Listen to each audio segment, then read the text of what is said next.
Okay, so hello everyone and welcome to the INSS conference. We are here at the 12th INSS conference, and with me now is Mr. David Makovsky. David Makovsky is a distinguished fellow at the Washington Institute and director of the project on Arab-Israeli relations. He teaches at Johns Hopkins University, and in 2013 and 2014 he was a senior advisor to the US Special Envoy for Israeli-Palestinian negotiations. Welcome, David. Thank you for coming. Delighted to be with you, and I'll be at the INSS conference. So I'll start by plugging into your words at the panel yesterday. Yeah. You actually presented a very interesting idea, I found, and that is that the Trump peace plan should be put forward during a very specific time period. You mentioned end of March till end of May, which is when the Israeli elections will be taking place and the future Israeli coalition will be formed. My question to you is this really feasible? And is it correct? Do you think that this, when you spoke in the panel, you referred to Netanyahu who will win and that Trump should propose it to Netanyahu? Mm-hmm. My question is also if this is correct to any other leader who may be elected. Okay, the way I phrased it was I thought the Prime Minister was going to approach the White House that after April 9th, after the victory, it should be put on the table after the Prime Minister has won. If the polls hold, which he's got a commanding lead, we'll see. These things could have the different dynamic.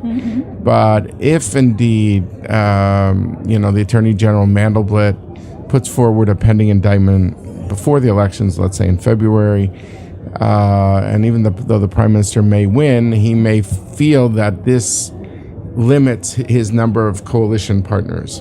So all of a sudden, two different huge stories in Israel, which was the legal story for Netanyahu and the idea of a Trump plan, may meet. And they meet if the Prime Minister asks the White House, you could help me out here by putting forward your plan, and this could open up vistas, political possibilities of coalition partners that I wouldn't have otherwise.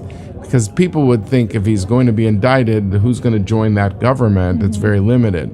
But if he feels that he could somehow almost jump over the indictment by being a peacemaker, well, all of a sudden, in the name of peace, will other coalition partners be open to joining him?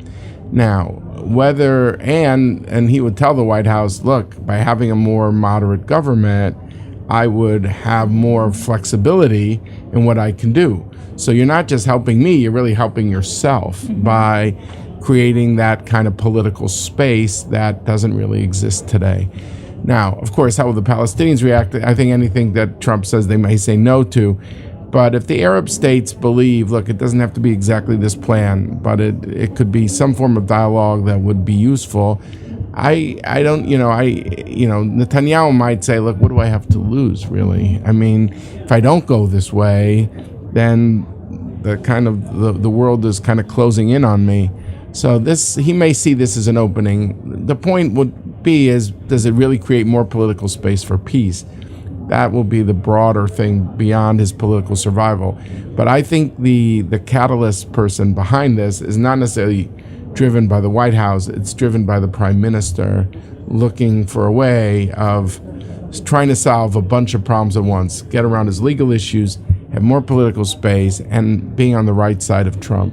On the good side of Trump. So I think that perhaps is a key thing to state, because when you just spoke, it appears that your underlying assumption is that Netanyahu wants to make peace. That was But what you said in the panel yesterday, which I think resonated, is that Netanyahu will have a difficult time saying no to Trump. Right. And perhaps that is a motivation that we should take into account. No. That is definitely true. That that this. When I meant, about opening up the space, it gives him also space with the United States. So I do think that this is not the White House trying to say, how do we help ensure Netanyahu wins? Because I don't think they do it before the election, but after the election. But how do we if we read the polls in Washington the way they read the polls in Israel, that he's the likely winner, what is the best constellation for us? So they might be open, but I think the initiative comes out of Israel. Okay, interesting. Now, if we speak about the Israeli-Palestinian conflict, and you've been in this arena for so long, I want to ask you, because I've seen your website, Settlements and Solutions, and you uploaded a clip. Is a two-state solution still feasible? That was quite a while ago. So my question to you is, 2 years later, I think the clip was created in 2017, 2 years later, is a two-state solution still feasible? Is it in the cards? I'm glad you asked it that way, because, people say where there's a will, there's a way. Our websites that say there's a way. We don't know if there's a will that we're not speaking to. What we thought needed to be said, and we really hope everybody listening to this podcast goes to Google and just puts in settlements and solutions, and it'll come up. It's free. You don't have to register or anything. But suddenly what you'll see is the actual map, and you'll see the interface between 139 settlements, their growth for each one over 10 years, and how they voted in the last 3 Israeli elections. And you will see also the interface, the nexus point between these different settlements and peace plans. And we think that's important because we want to open up in America a more nuanced, differentiated conversation about settlements. In Israel, that conversation in some ways exists. People talking about the blocks, the non-blocks, the barrier.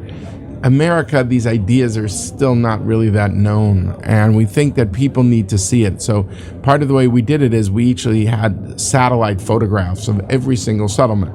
It can only go up to a certain level of resolution for Israeli security. We don't want Hamas being able to zoom in using our website, but it gives you an idea. And then people will say, oh, I get it now. I see that under certain, even the Abbas plan, certain Israeli settlements will be Israel. People don't know that. And the blocks and the non-blocks are not the same. Oh, I didn't know that. And so I've made, believe it or not, over 130 visits to American college campuses. So I know firsthand that people, unless they see things, they don't get it. And social media is very important, and this is interactive.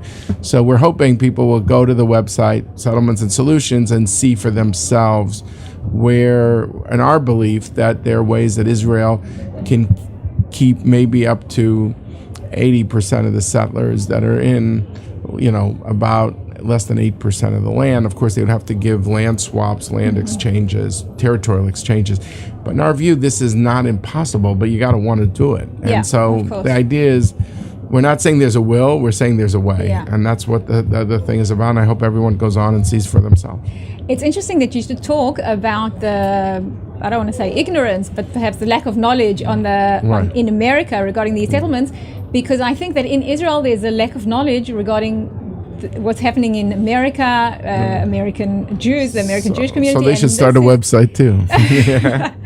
But this is also my way of asking you. At the beginning of the month, earlier this month, I think on the 2nd of January, you published an open letter. It wasn't a letter; it was more questions in Yediot Achronot. It was in Hebrew, together with Dennis Ross, to potential candidates in the Israeli general elections. So if you could please speak about it a bit in English, so there are English listeners, and also if you received any responses and how was this taken in. It's a great question.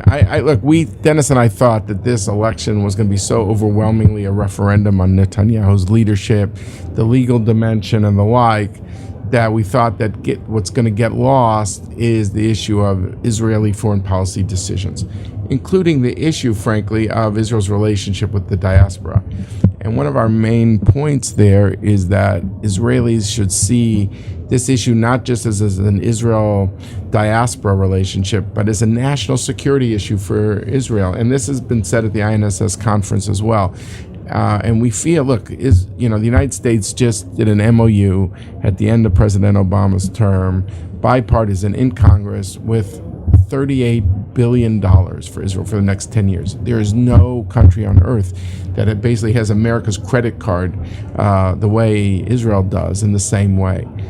That doesn't come from nowhere. That's because they're American Jews. They really care. Not only Jews, but the Jews have spearheaded this. And I think there needs to be an understanding that this isn't, Zenechmad, it's nice to have Jews with us, but it's crucial that these two peoples don't go, that, the Jewish people of Israel and the Jewish people of America don't go in opposite directions. This is national security implications for Israel, and we wanted people to put this on the agenda in an election year, and we felt that the only way to do that is to get into the Hebrew press.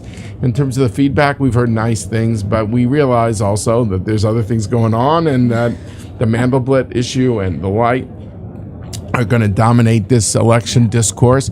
But we felt that as two people been following this real juncture between Israel's relations with America and with Israel's relation with American Jewry, that we hope that there will be some attention to what we consider key foreign policy issues, including Russia, Iran, Syria, etc. So indeed, we at INSS are very minded towards that, and there was a panel, like you said yesterday, at the conference regarding American Jewry and Israel. Yeah. I thank you very much for your time and for this interview. Delighted, and I wish INSS success in all its important work. Thank you very much, and join us for more such interviews on the INSS website.